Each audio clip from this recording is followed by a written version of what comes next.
Lionel Messi. C'est tout, frère. C'est tout. T'as pas besoin de dire autre chose. Lionel Messi. Débrief à chaud. C'est parti.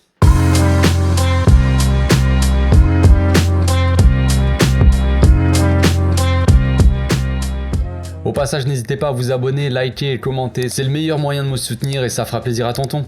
L'Argentine bat la Croatie 3-0 assez facilement, mine de rien, c'est assez bizarre, je m'attendais à vraiment un match beaucoup plus serré que ça. Et donc Léo Messi file en finale, j'ai envie de dire, il file en finale, oui, il file en finale, donc très proche de soulever la coupe, on verra qui va l'accompagner demain dans ce dernier match là de cette Coupe du Monde. Est-ce que le Maroc ou la France va passer? Bon, pour le moment, ce n'est pas le sujet les amis, calmons-nous, amis marocains, calmons-nous. Là on va parler un peu de l'Argentine, on va parler de Messi les amis, c'est sûrement, probablement, j'imagine la dernière Coupe du Monde du GOAT, pour ceux que ça embête, c'est comme ça, c'est le GOAT, c'est tout, je veux dire, c'est comme ça, c'est la vie, mais bon, c'est pas grave, ce n'est pas grave les amis. Donc quel match, franchement, je m'attendais à un match assez serré, je l'avais dit dans l'avant-match, j'avais fait un avant-match hier des deux demi-finales donc, et je m'attendais à un match assez serré, je m'attendais à comme le Croatie-Brésil, tu vois, genre je m'attendais à une Croatie qui tient le ballon, les Argentins qui essaient de tuer un peu en contre, tout ça, mais qui ont peut-être un peu de mal à tenir le ballon, mais qui seront plus dangereux offensivement, et c'est ce qui s'est passé au final, mais je m'attendais quand même à beaucoup plus de résistance de la part de la Croatie. Après, peut-être que leurs 50 prolongations avant, leurs 50 séances de tir au but, peut-être que ça les a enfin un peu fatigués, parce qu'au bout d'un moment, on peut se poser des questions, c'est quel produit ils prennent pour courir autant de kilomètres à tous les matchs, mais bon bref, ce n'est pas le sujet. Donc, je m'attendais à un match un peu plus serré, mais je l'avais dit, la Croatie va garder le ballon, ils vont faire tourner, ils vont être assez solides défensivement, mais offensivement, ça manque un peu de créativité, d'efficacité et de dangerosité. Au final, ils sont pas forcément dangereux devant la Croatie. Ils peuvent être dangereux en contre, ils peuvent, comme on l'a vu contre le Brésil, où ils ont marqué juste après le but du Brésil, où ils ont égalisé comme ça, ils sont allés au penalty comme ça, mais en soi, après, c'est pas très dangereux la Croatie, en soi. Tu mets un peu d'agressivité, un peu de trucs, il y a pas grand chose. Et l'Argentine, je les voyais quand même un peu mieux jouer, parce qu'en début de match, franchement, les amis, c'était assez compliqué, on va pas se mentir. Quand le match il a démarré, les 30 premières minutes peut-être, on voyait une Argentine qui passait son temps à défendre, qui courait après la balle. Je me suis dit oula, ça sent vraiment pas bon, je me suis dit ça sent vraiment les prolongations là on part direct les gars, arrêtons le match direct, on part au tir au but et on n'en parle plus, comme ça on arrête la soirée, c'est plus rapide pour tout le monde. Et finalement non, la Croatie ils ont totalement craqué,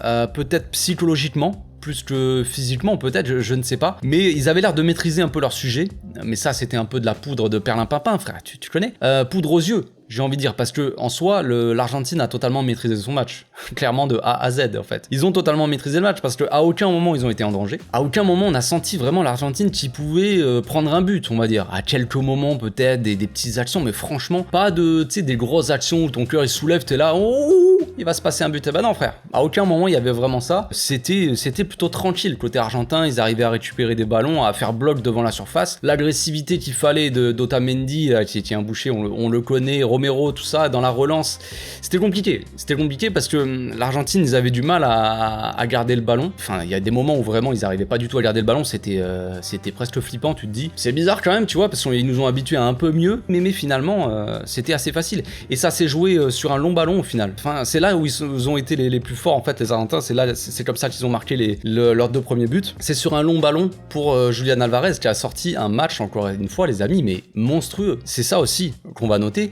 c'est que enfin Messi a trouvé son gars en attaque, j'ai envie de dire, parce que on les connaît les coupes du monde de Messi où il arrive assez loin en finale avec un Gonzalo Higuaín, et à la fin quand il lui donne le ballon et que le gars il doit aller prendre enfin la lumière, vas-y Messi t'envoie le ballon frère, vas-y t'as plus qu'à marquer, tu sais. Et le gars non, bah non frère, non, c'est le Gignac argentin frère, donc que veux-tu qu'il fasse? Donc forcément, et Messi il lui manquait toujours un mec comme ça, un gars sûr on va dire, pour finir les actions quand lui il ne peut pas spécialement le faire, tu vois. Et j'ai bien l'impression que ce gars-là c'est Julian Alvarez. Alors le mec est très jeune, il vient d'arriver, il a débuté la Coupe du Monde quand même pas en tant que titulaire quoi, en tant que remplaçant, Lautaro Martinez le titulaire, et le mec il l'a mis sur le banc, il a une activité monstrueuse ce gars. Julian Alvarez il a une activité frère, il arrête pas de courir, il est partout, parce que Messi à aucun moment il fait un pressing, c'est presque frustrant, c'est un peu frustrant, t'as envie de lui dire vas-y frère, il est à côté de toi, t'as juste à faire 2-3 pas, tu vas lui mettre un peu de pression là, et Messi il est là, main dans les poches, frère, en train de le regarder, en train de marcher, c'est un peu fatigant, mais bon bref, c'est comme ça, on connaît, et Julian Alvarez il fait le pressing pour deux, enfin le mec arrête pas de courir, et c'est lui qui fait des appels incessants,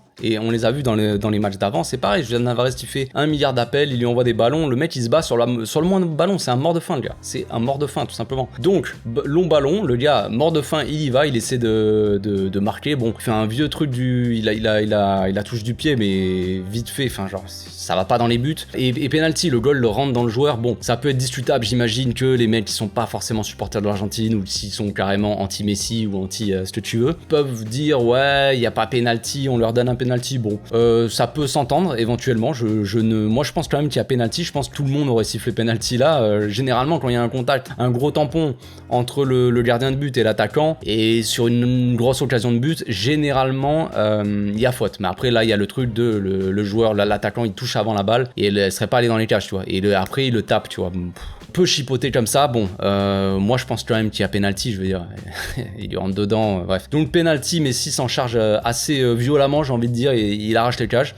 1-0, et là à partir du moment, j'ai envie de dire, c'est là peut-être le basculement psychologique, la Croatie, ils ont totalement lâché. Quelques minutes après, long ballon encore une fois pour Alvarez, où c'est pas forcément, non c'est même pas un long ballon, non pardon, c'est juste Julian Alvarez qui prend le ballon et qui cavale, il traverse tout le terrain, genre, simplement c'est une relance contre-attaque éclair, la balle elle est relancée peut-être par Romero, Otamendi, je sais plus. Pour Messi, il cavale sur le ballon, il fait une petite passe extérieure, tu vois, avant que le Croate arrive. Et Julian Alvarez, il récupère la balle, frère, et il va jusqu'au bout. Frère. Il y va, il s'arrête pas. Alors c'est un peu chanceux le but, parce qu'il a pas mal de contres et tout ça, mais le gars, il ne s'arrête pas. C'est un mort de faim, tout simplement. Il y va. Fait penser un peu à Suarez sur le coup. Il y va. Tant qu'il a pas marqué, tant qu'il est pas rentré dans les cages avec le ballon, frère, il continue. Il s'arrête pas. Donc voilà. Je sais pas si on peut dire que c'est vraiment un beau but ou quoi, mais bon. En tout cas, ça fait 2-0 et là, on se dit, c'est assez cruel. C'est assez cruel pour la Croatie qui mérite pas forcément de perdre, tu vois. En soi, rentrer à la mi-temps comme ça, tu te dis, vu comment ça joue, l'Argentine qui passe son temps, la plupart du temps, à défendre, et la Croatie qui a le ballon, mais qui est pas dangereuse. On l'a vu, les gars. Avoir la possession ne veut rien dire. Dans des compétitions comme les Coupes du Monde, c'est très bien, en championnat, tout ça, on parle souvent des clubs, voilà, c'est possession, ok, c'est cool. Mais avoir une possession stérile comme ça ne t'apporte rien. Alors, ça t'aide à avoir le ballon et à avoir moins de danger sur tes cages, mais visiblement, l'Argentine, ils en ont rien à faire, frère. Que tu gardes le ballon ou pas, sur la moindre occasion, ils ont été dangereux. La Croatie, les gars, dans le match, ils ont tenté 12 frappes, ils en ont cadré 2 quand même. Donc que veux-tu marquer? En première mi-temps, les gars, la Croatie, c'est là qu'ils ont eu peut-être la plus forte possession, ou qu'ils ont été les plus dangereux, ils ont tenté 4 frappes, aucune cadrée. L'Argentine, ils ont tenté 5 frappes, 4 cadrées. C'est très précis déjà. Ils frappent pour cadrer, et quand c'est cadré, il peut y avoir des buts aussi. 4 tirs cadrés, 2 buts, frère. Donc ils cherchent pas à comprendre. Et on l'a dit de toute façon, solide derrière, efficacité devant, c'est la marque de fabrique de ceux qui gagnent les Coupes du Monde. C'était la marque de fabrique de l'équipe de France en 2018. C'est la marque de fabrique peut-être de cette Argentine, du Maroc, de l'équipe de France là, cette année aussi. Voilà, c'est comme ça. C'est la Coupe du Monde. Donc en deuxième mi-temps, la Croatie, ils reviennent, ils commencent à pousser, ils reprennent un peu le jeu en main, tout ça, ils essaient de pousser un peu plus fort. Ils ont fait quelques changements, tout ça, un peu plus offensif. Mais ça marche pas.